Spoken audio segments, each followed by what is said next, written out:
Patsy Hoolahan. Well, guess what?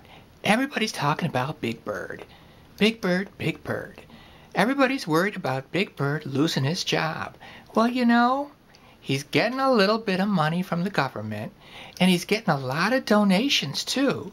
So there's really nothing to worry about. He's actually a good friend of mine. And I spoke with him. He's getting a kick out of all that. Well, I don't get any government money. I have to get my own sponsors and pay for my own wardrobe and everything. So, what else can I say?